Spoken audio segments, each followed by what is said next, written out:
নমস্কার, করোনার আবহে বাংলা এই টক শোতে আপনাদের সবাইকে স্বাগত জানাচ্ছি। আমি সুজিত চট্টোপাধ্যায় রয়েছি আপনাদের সঙ্গে।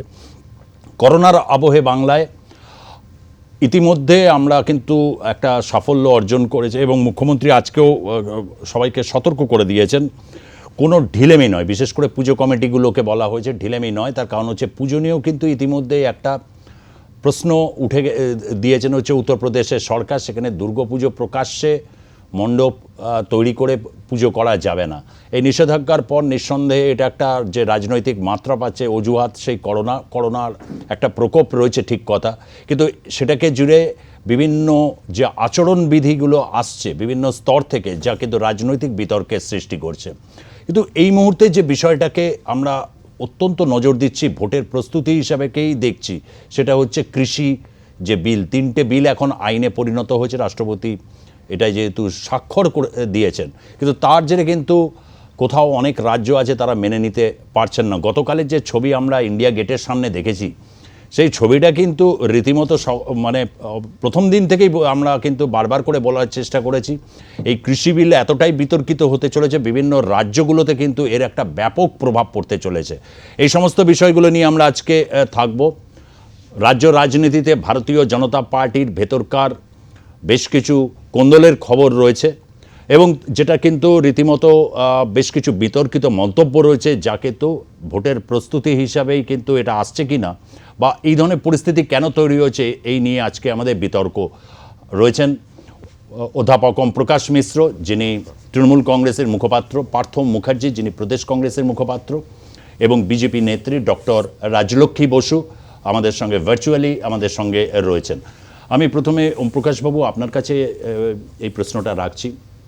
এই রাজ্যে একটা বৈচিত্র্যময় কৃষি ব্যবস্থা রয়েছে, সেখানে এই কৃষি বিল, এটাকে কেন্দ্র করে কি রাজ্য রাজনীতি আগামী দিনে আরও বেশি কি সরগরম হয়ে উঠতে চলেছে? এটা সারা দেশকে প্রভাবিত করেছে এবং এমন 3টি আইন এবং তার সংশোধনী যেগুলি কৃষকদের স্বার্থে নয়, সেটা কৃষকরা রাস্তায় নেমে তাদের প্রতিবাদের মাধ্যম দিয়ে সেটা প্রতিফলিত করছেন প্রত্যেকটি জায়গায়, দেশের সমস্ত জায়গাতে। প্রথমে অনেকে ভেবেছিলেন যে এটা পাঞ্জাব এবং হরিয়ানা এবং ওয়েস্টার্ন উত্তরপ্রদেশে এটা বড় আকার ধারণ করবে, সেটা তো হয়েইছে, কিন্তু অন্যত্র এটা আমরা দেখতে পাচ্ছি। এখানে পশ্চিমবঙ্গেও প্রথম দিন থেকেই তৃণমূল কংগ্রেসের যে অবস্থান, তার সঙ্গে সঙ্গতি রেখেই এখানে পশ্চিমবঙ্গেও কিন্তু আন্দোলন শুরু হয়েছে। আমাদের দল রাস্তায় নেমেছে, অন্যান্য রাজনৈতিক দল তারাও আর কি রাস্তায় নেমেছেন। এবং আমাদের এই যে রাস্তায় নামা বা প্রতিবাদ করা, তার কনটেক্সটটা এটা নয় যে পলিটিক্যাল পার্টিজরা এটা করতে চায়, তার কনটেক্সটটা হচ্ছে যে কৃষকরা এই ধরনের আইন তারা চাননি। অথচ এটা বলা হচ্ছে যে কৃষকদের স্বার্থে, বলা হচ্ছে এটা নাকি সংস্কার। এটা সংস্কার নয়, এটা সর্বনাশ। এইভাবেই আর কি ভারতবর্ষের কৃষকরা এটাকে দেখছেন এবং পশ্চিমবঙ্গ তার ব্যতিক্রম নয়। এখানে পশ্চিমবঙ্গে আমরা কিন্তু কোনোভাবেই এই ধরনের যে আইন এবং সেই আইনের যে নেতিবাচক দিকগুলি রয়েছে, সেটাকে কোনো দিনই আর কি এখানে ইমপ্লিমেন্ট আমরা করব না। রাদার কৃষকদের স্বার্থে আরও নতুন কি ব্যবস্থা গ্রহণ করা যায়, কিভাবে প্রাইস অ্যাসিওর করা যায়, কিভাবে প্রাইস এনশিওর করা যায়, কিভাবে আমাদের যে পাবলিক ডিস্ট্রিবিউশন সিস্টেম আছে সেটাকে আরও স্ট্রেংথেন করা যায়, কিভাবে যে কৃষকদের যে আয় বৃদ্ধিতে সরকার কি ভূমিকা নিতে পারে, সেই ভূমিকাটাকে কি করে বিস্তৃত করা যায়, সেটার প্রচেষ্টা চলবে। আর পাশাপাশি কালোবাজারি হোর্ডিংয়ের পক্ষে এই যে আইনগুলি পাশ করানো হয়েছে, তার আমরা সেটাকে অ্যাকসেপ্ট করব না। রাজ্য সরকারগুলি নিয়ন্ত্রণ কমে যাক, সেটা চাইছে কেন্দ্র। রাজ্য সরকারগুলি কার্যত আর কি মূল্য বৃদ্ধি নিয়ন্ত্রণে তাদের কোনো ভূমিকাই থাকবে না, এটা চাইছে কেন্দ্রীয় সরকার। সেটা আমরা করতে দেব না। এটা শুধুমাত্র ফেডারেল যে স্পিরিট তার বিপক্ষে নয়, এটা যেটা ফেডারেল যেটা অ্যারেঞ্জমেন্ট শিডিউল 7-এর স্টেট লিস্টের পার্ট, সেখানে কুঠারাঘাত করা হয়েছে। তাই জন্য কৃষকদের স্বার্থে, রাজ্যের স্বার্থে এবং দেশের স্বার্থে আমাদের দল কৃষকদের পাশে রয়েছে এবং সেই প্রক্রিয়াটাকেই আমরা আরও এগিয়ে নিয়ে যাব আন্দোলনের মধ্য দিয়ে। আমি পার্থ মুখার্জিকে বলতে বলবো যে 5টা রাজ্যে সোনিয়া গান্ধী বলেছেন কংগ্রেস শাসিত 5টা রাজ্যে আলাদা বিল নিয়ে আসা হবে এবং হচ্ছে এই রাজ্যের যে কৃষক নীতি বা কৃষি নীতি সেটা প্রফেসর ওম প্রকাশ মিশ্র তুলে ধরলেন। তাহলে স্বাভাবিকভাবে একটা প্রশ্ন আসে যে এই রাজ্যে কংগ্রেসের ভূমিকাটা তারা কি মানে দেখছে কিভাবে? দেখুন, আলাদা করে এই রাজ্য বা বিশেষ কোনো রাজ্য বলে তো নয়, আমরা সার্বিক যেটা অবস্থান সেটা হচ্ছে যে কৃষি সংক্রান্ত যে 3খানা বিল এবং তার সঙ্গে যে এসেনশিয়াল কমোডিটিজ অ্যাক্ট রিপিল করে যে নতুন অ্যাক্টটা আনা হয়েছে, আমরা এই সামগ্রিকভাবে এই সমস্তগুলোর বিরুদ্ধে। এখানে কোনো রাজ্য বা কোনো অঞ্চলের আলাদা করে আসছে না। আমরা তবে আমাদের যে 5খানা রাজ্য আছে যেগুলো কংগ্রেস শাসনাধীন, সেই 5টা রাজ্যকে আমরা যেটা বলেছি আমাদের সেন্ট্রাল লিডারশিপ থেকে যেটা বলা হয়েছে যে এই কেন্দ্রীয় আইনগুলোকে না মেনে রাজ্যগুলো তাদের নিজেদের মতো করে এই ব্যাপারে আইন তৈরি করবে। কেননা আমরা যদি দেখি যে আর্টিকেল 254 অফ কনস্টিটিউশন অফ ইন্ডিয়াতে সেন্টারকে যে রাইটটা, যে অধিকারটা দেওয়া আছে যে কনকারেন্ট লিস্টে তার যে বক্তব্য হবে রাজ্যের বক্তব্যের ওপরে সেটা স্থান পাবে। কিন্তু আর্টিকেল 254 সাব আর্টিকেল 2 যদি আমরা দেখি, সেখানে রাজ্যকে একটা অধিকার দেওয়া আছে যে যদি এক্সিস্টিং কোনো আইন, তার বিরুদ্ধে যদি রাজ্য কোনো আইন পাশ করে এবং সেই আইন যদি প্রেসিডেন্সিয়াল অ্যাসেন্ট অর্থাৎ রাষ্ট্রপতির যদি সই পায়, তাহলে সেই আইন সেই রাজ্যের জন্য বলবৎ হবে। এটা আমাদের সংবিধানের একটা বিশেষ ব্যবস্থা আছে আর্টিকেল 254 সাব আর্টিকেল 2। ফলে আমরা সেই অধিকার বলে আমরা আমাদের 5টা রাজ্যকে বলেছি যে জনবিরোধী যে কৃষি বিলগুলো আছে সেই বিলগুলোকে না মেনে কংগ্রেস সরকার, আমরা নির্বাচনের আগে 2019-এ আমাদের যে সমস্ত আমরা ম্যানিফেস্টোগুলোতে আমরা যেগুলো বলেছিলাম সেইগুলো অনুযায়ী, কেন আমরাও কিন্তু যে কথাগুলো বলেছিলাম সেই কথাগুলোকে বিজেপি ভুল ব্যাখ্যা করছে, সেইগুলোকে রেফারেন্স টেনে। তো আমরা যে আঙ্গিকে যে কথাগুলো বলেছিলাম সেই আঙ্গিকে আমরা সেই আইনগুলো এনে মানুষকে যাতে সুরাহা দেওয়া যায়, মিনিমাম সাপোর্ট প্রাইস অর্থাৎ ন্যূনতম সহায়ক মূল্য যাতে মানুষ পায়, চাষি যাতে তার জমির ওপরে অধিকার আলটিমেটলি না হারায়। কেননা সবচেয়ে যেটা বড় ভয়ের ব্যাপার সেটা হচ্ছে এই যে বড় বড় শিল্প যে সংস্থাগুলো এই ক্ষেত্রে আসছে, দেখুন এরা শুধুমাত্র চাষের ক্ষেত্রে থাকবে, আটকে থাকবে তা নয়, চাষের সংক্রান্ত আরও অন্য অনেক জিনিস আছে। যেমন ধরুন কৃষির যে ইমপ্লিমেন্ট যে সমস্ত মাটিতে লাগে, যে সমস্ত সার লাগে, কীটনাশক যেগুলো লাগে, ট্রাক্টর, এই নানা রকম যে জিনিস, এই যে total conglomeration of the whole activities, যে ফার্মিং অ্যাক্টিভিটিস, এইগুলোকে তারা সার্বিকভাবে কন্ট্রোল করবে। তারা একটা নিজেরা কনগ্লোমারেট তৈরি করবে, চাষিকে দিয়ে তারা চুক্তি চাষ করাবে। চাষির যদি অতিবৃষ্টি বা অনাবৃষ্টিতে যদি ফসল নষ্ট হয় তখন চাষি কি করবে?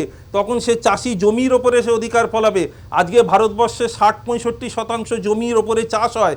আস্তে আস্তে কি সেই জমিগুলো এই সমস্ত কর্পোরেটদের হাতে চলে যাবে? অর্থাৎ আমরা যে ভয়টার কথা আজ থেকে 2 বছর আগে পার্লামেন্টে বলেছিলাম যে এই জমিগুলো আলটিমেটলি কিন্তু নেবার এদের ইচ্ছে, এই কৃষিকে এবং কৃষি সংক্রান্ত যে সমস্ত চাষি আছে তাদের বিপদে ফেলে তাদের অবস্থার সুযোগ নিয়ে এই জমিগুলোর ওপরে একটা অধিকার এই সমস্ত যে কর্পোরেট সেক্টরের যে কোম্পানিগুলো আছে, বিশেষ করে আমরা বর্তমান সরকারের যে বন্ধু স্থানীয় যে সমস্ত আছেন আদানি এবং আম্বানি গোষ্ঠী, তারা এই জমিগুলোর ওপর কবজা করবে। অর্থাৎ আমরা যেটা বলেছিলাম যে রিপাবলিক অফ আদানিজ অ্যান্ড আম্বানিজ, সেটা কিন্তু 60-65% জমির ওপরে কিন্তু তাদের নজর রয়েছে। এইটার বিরুদ্ধে ভারতবর্ষের লড়াই বিজেপির বিরুদ্ধে। আমি রাজলক্ষ্মী শুনলে যে দুই রাজনৈতিক দলের মুখপাত্র কি বলছে, কি বলবে? প্রথম কথা সুজিত দা, আমি বলবো যে এখানে এমএসপি নিয়ে একটা কথাও কোনো বিলের মধ্যে বলা হয়নি এবং কোনো কৃষি বিলেই কখন এমএসপির কথা বলা থাকে না, কারণ ওটা একটা স্টেট ইস্যু। এবার দ্বিতীয় কথা, যেটা জমির এখানে অধিকার নিয়ে কথা বলা হচ্ছে, কোথায় কোন পয়েন্টে কোন ক্লজে মেনশন করা আছে যে জমি এখানে কৃষকের থাকবে না? এবার উনি পার্থবাবু যে কথাটা বললেন যে অতিবৃষ্টি বা খরা বৃষ্টির জায়গাটাতে বা মান্ডিতে যখন তারা বিক্রি করতে যাচ্ছেন সেখানে টাকা পাচ্ছেন না, এতদিন পেতেন না ঠিক মতন, ভালো করে বিলটা পড়তে হবে। সেখানে পরিষ্কার বলা আছে কৃষক যখন ফসল বিক্রি করছেন তার 3 দিনের মধ্যে তাকে টাকা ওখানে দিতে হবে এবং তার অ্যাকাউন্টে টাকাটা যাবে। এবার অতিবৃষ্টি খরা বৃষ্টির জায়গাতে আমার জিজ্ঞাসা, আমাদের পশ্চিমবঙ্গ সরকার এখন যেটা করলো যে যদি দেখা যায় যে ফসল যখন রোপণ করা হচ্ছে তার শুরুতে যদি কোনো রকম ন্যাচারাল ক্যালামিটিস হয়, তখন তাকে তার কৃষি বীমার কত টাকা দেওয়া হচ্ছে, কত টাকা কাটা হচ্ছে, যদি মাঝখানে হয় তাহলে কত টাকা দেওয়া হচ্ছে, কত টাকা কাটা হচ্ছে, 50% টাকা এখানে কাটা হচ্ছে। এবার আমি একটু টিএমসি কে মনে করাতে চাইবো 2014 সালে যখন তারা একটা অ্যামেন্ডমেন্ট নিয়ে আসে, সেখানে বলা হয় যে বেসরকারি সংস্থার থেকে কিন্তু এখানে কৃষকরা লেনদেন করতে পারবে। 2017 সালে আবার দেখা গেল যে ই ট্রেডিং এই রাজ্যে বৈধতা পেয়ে গেল এবং এই মুহূর্তে এই রাজ্যে 4000-এর বেশি কিন্তু বেসরকারি মালিকের হাতে বাজারগুলো রয়েছে। কংগ্রেসকে মনে করাতে চাইছি 2012 সালের একটি ঘটনা, সেখানে বলা হয়েছিল যে agriculture produce interstate trade and commerce development and regulations 2012, এবং সেইখানে তারা লোকসভাতে এটা পাস করিয়ে বলেছিল যে এপিএমসি গুলো থেকে মানে নোটিফাই করে দিতে হবে সমস্ত আনাজ এবং ফলগুলিকে, যেখানে কিনা কংগ্রেস শাসিত রাজ্য যেগুলি রয়েছে। আমি মনে করাতে চাইছি যে 11th মানে যে অ্যামেন্ডমেন্ট এপিএমসির করা হয়েছিল 5 ইয়ার প্ল্যান 2007 থেকে 2012-এর মধ্যে, সেখানে কেন অন্ধ্রপ্রদেশ, ছত্তিশগড়, গোয়া, গুজরাট, হরিয়ানা 2007-এর ঘটনা বলছি, তখন এগুলো কংগ্রেস অধ্যুষিত মানে কংগ্রেস পরিচালিত রাজ্য, হিমাচল প্রদেশ, ঝাড়খণ্ড, কর্ণাটক 2004-এর কথা বলছি, কংগ্রেস পরিচালিত রাজ্য, মহারাষ্ট্র 2006, মধ্যপ্রদেশ 2007, মিজোরাম, নাগাল্যান্ড, উড়িষ্যা 2006, এই প্রত্যেকটা রাজ্য কি করে চুক্তি চাষের কথা তখন কংগ্রেস পরিচালিত সমাতে বলতে পারে এবং সেটাকে বৈধতা দেয়। এবার আমি চলে আসছি এমএসপির জায়গাটাতে। আমার মনে হয় একটুখানি এমএসপি রুলস এন্ড রেগুলেশনটা আমাদের দেখে নেওয়া উচিত, যেটাকে মডিফাই করা হয়েছিল 2014-15 সালের পরে। এমএসপির ক্ষেত্রে যেটা করা হয়েছে এখন, আমি আগেও বিভিন্ন আলোচনাতে এটা বলেছি, এমএসপি আগে যেটা পার্থদা উল্লেখ করলেন যে আমার কনগ্লোমারেট যে সমস্ত খরচা কিনা, ওই সার কেনা থেকে শুরু করে আমার ট্রাক্টর থেকে শুরু করে ইত্যাদি ইত্যাদি অনেক খরচা লাগে এবং সেটা অঞ্চল বিশেষে সেটা ভ্যারিও করে। আগে সেটাকে বলা হতো A2 কস্ট, এবং যবে থেকে মোদী সরকার এসেছে সেই A2-র উপরে একটা FL কস্ট চাপিয়েছে, that is called the family labour. অর্থাৎ আমি আমার নিজের পরিবারের লোককে দিয়েও যদি আমি চাষটা করাই তার একটা লেবার কস্ট ওখানে ধরে নেব। এই A2 এবং FL এই দুটোকে যোগ করলে যা আমার যোগফল দাঁড়াচ্ছে তার উপরে 50% চাপাতে বলা হচ্ছে। এটার কিন্তু কোনো সদুত্তর আপনারা দিতে পারছেন না। এবার আমি চলে আসছি যেটা নিয়ে আরেকটা সরগরম করছেন সবাই, সেটা হচ্ছে এসেনশিয়াল কমোডিটিস অ্যাক্ট নিয়ে। আমাকে খালি বলবেন এসেনশিয়াল কমোডিটিস অ্যাক্ট যখন তৈরি করা হয়েছিল 1955 সালে, মানে যেটা চলে আসছে, এটা ড্রাকোনাইন একটা মানে ল, এটা কেন করা হয়েছিল? ইংরেজ সরকার করেছিল এটা দ্বিতীয় বিশ্বযুদ্ধের জন্য, তাদের সৈনিকদের যাতে কোনোভাবে খাওয়ার ভরণ পোষণের কোনো রকম অভাব না পড়ে। 1955 সালে ইংরেজ সরকার করেছিল। 28 আগস্ট 2017, প্লিজ পার্থনা কথার মাঝে বলবেন না, আমি যেহেতু দূর থেকে বলছি অসুবিধা হবে। 28 আগস্ট 2017 একটু মনে করাতে চাইছি মিনিস্ট্রি অফ কনজিউমার অ্যাফেয়ার্স এর তরফ থেকে একটা বৈঠক করা হয়েছিল এবং নীতি আয়োগ একটা বৈঠক করেছিল, এবং সেখানেই তখন বলা হয়েছিল কি কি কারণে ইসিএসটাকে এখানে লিবারাল করা হচ্ছে এবং কারণগুলো সেখানে বলা হয়েছিল। প্রত্যেকটা রাজনৈতিক দলের সেখানে প্রতিনিধি উপস্থিত ছিলেন এবং প্রথম কথা যেটা বলা হয়েছিল, ফার্স্ট যেটা রিজন, সেটা হচ্ছে ওয়্যার হাউস গুলোতে দেখা যায় অনেক সময় আমি আসবো, মানে প্রশাসকের লোকেরা অত্যাচার করে, সেইটা নাম্বার 2। প্রফেসর ওম প্রকাশ মিশ্র, আপনার কাছে এটা শুধু রাজলক্ষ্মী নয়, ভারতীয় জনতা পার্টির এখানকার যারা নেতৃত্ব তারা প্রত্যেকে কিন্তু একই কথা বলছে। এই রাজ্যে আসছি এই রাজ্যে চুক্তি চাষ শুরু হয় 2014 সালে, যে আইন পরিবর্তন হয় 1972 সালে। চুক্তি চাষ এটা নতুন নয়, বিজেপি ওটাকে আরেকটা দিয়েছে। আর হচ্ছে যেটা হচ্ছে অত্যাবশ্যকীয় পণ্য থেকে যে দ্রব্যগুলো বাদ গেছে, সেই বিষয়টা নিয়ে রাজলক্ষ্মী যে বক্তব্যটা বলছে, সেই বক্তব্যটা অনেকেই এর সাথে কারণ হচ্ছে এটা এই ব্যবস্থার সাথে ভারতবাসী দীর্ঘদিন ধরে অভ্যস্ত, স্বাভাবিক একটা রাজনৈতিক বিরোধ আসছে, কিন্তু এই দুটো পয়েন্ট উঠে আসছে। খুব ছোট করে বলবো, পড়াশোনা করাটা খুব ভালো, আর উদ্দেশ্যবিহিতভাবে পড়াশোনা করতে গেলে তাহলে আমরা অনেক সময় যেটা মূল প্রতিপাদ্য সেই জায়গা থেকে সরে যাই। এই গোটা ইস্যুর মূলে হচ্ছে 2014 সালের বিজেপির ইলেকশন ম্যানিফেস্টো, যে স্বামীনাথন কমিটির রিপোর্ট তারা আর কি ইমপ্লিমেন্ট করবে। এটা নিয়ে গত 6 বছরে 8 রকমের ভিন্ন ভিন্ন অবস্থান বিজেপি সরকার নিয়েছে পার্লামেন্টে এবং পার্লামেন্টের বাইরে, এবং আজকেও এই ব্যাপারে কোনো ক্ল্যারিটি নেই। আর এই জন্যই নেই, তার কারণটা হচ্ছে ওরা এটা বলেছে যে এটা ইমপ্লিমেন্ট হয়ে গেছে, আবার এটা অরুণ জেটলি 2017 সালে পার্লামেন্টে বলেছেন, আবার তারা বলেছে যে না এটা ইমপ্লিমেন্ট করা সম্ভব না, বলেছে যে এটা ইমপ্লিমেন্ট করা যায় না, ইত্যাদি ইত্যাদি। সেকেন্ড হচ্ছে যে কোনো লোকালাইজড ব্যাপার, কোনো স্পেসিফিক কমোডিটির কনটেক্সটের পার্সপেক্টিভে কোনো ব্যবস্থা সেটা যে সার্বিক অর্থনৈতিক যে ব্যবস্থা সেটাকে রিপ্লেস করে না, সেটাকে সাবস্টিটিউট করে না। এবং প্রত্যেকটা রাজ্যেই ভিন্ন ভিন্ন আইন আছে, আইনগুলির বিবর্তন হয়েছে। সেই বিবর্তনের মূল প্রতিপাদ্য হচ্ছে যে জনকল্যাণকে সামনে রেখে বিজেপি তারা হয়তো মনে করছেন যে তারা কৃষি ব্যবস্থায় সংস্কার আনছেন, কিন্তু কৃষকরা যাতে তাতে খুশি না, এবং সেটা বোঝা যাচ্ছে, দেখা যাচ্ছে। এবং তাই জন্য আকালি দল তারা এনডিএ থেকে সরে গেছে, তাদের মিনিস্টার রিজাইন করেছেন। আর আমরা সবাই জানি ওই সেই 1920-এর দশক থেকে আকালি দল হচ্ছে বেসিক্যালি হচ্ছে যে ফার্মার ডিপেন্ডেন্ট পার্টি। হ্যাঁ, এবং এখন হরিয়ানা সরকারে জেজেপির যে অবস্থান হচ্ছে বা বেশ কিছু বিজেপি বিধায়করা কি বলছেন সেটা প্রতিপাদ্য। আমি খুব মন দিয়ে ওই সুষমা স্বরাজের বক্তৃতা সবসময় শুনতাম, এত ভালো বলতেন। 2012 সালে ওনার পার্লামেন্টে বক্তৃতা রয়েছে। আজকে বিজেপি সরকার যেটা করছে তার সম্পূর্ণ ভিন্ন অবস্থান।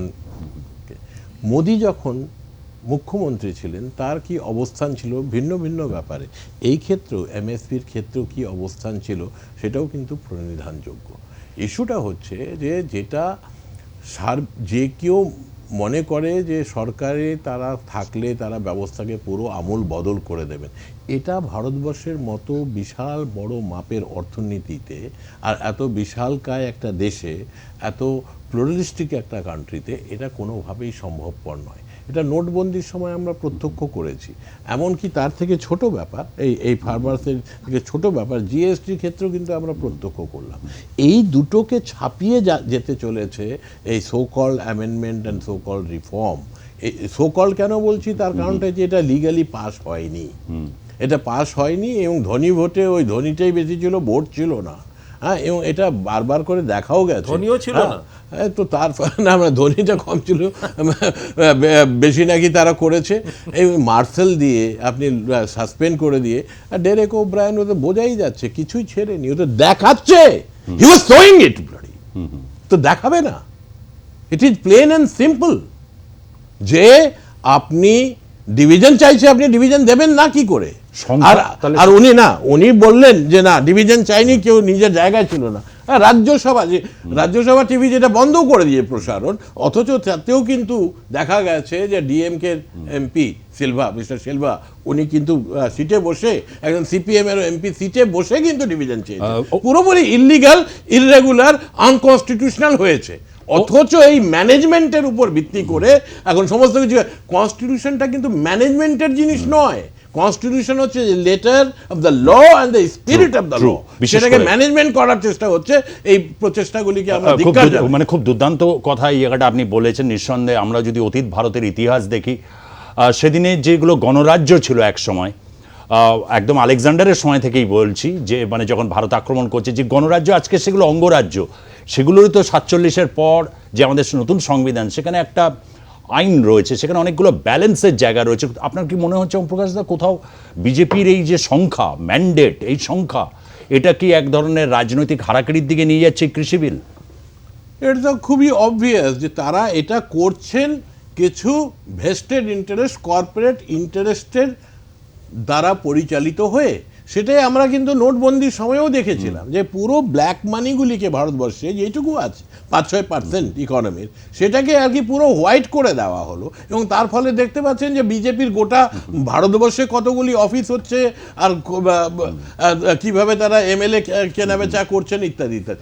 আমি যেটা ছোট্ট করে বলতে চাই যে কর্পোরেট ইন্টারেস্ট সেটা আর কি সহযোগী না, এখানে সেটাই হচ্ছে নিয়ন্ত্রকের ভূমিকা। এবং সেটা কিছুদিন পরে বিজেপির মধ্যেই বিদ্রোহ হবে, রাজ্য সরকারগুলি পড়ে যাবে। আপনি দেখুন ইতিমধ্যে বিভিন্ন বিদ্রোহের কিছু কিছু জায়গা আমরা আছি। হ্যাঁ পার্থ।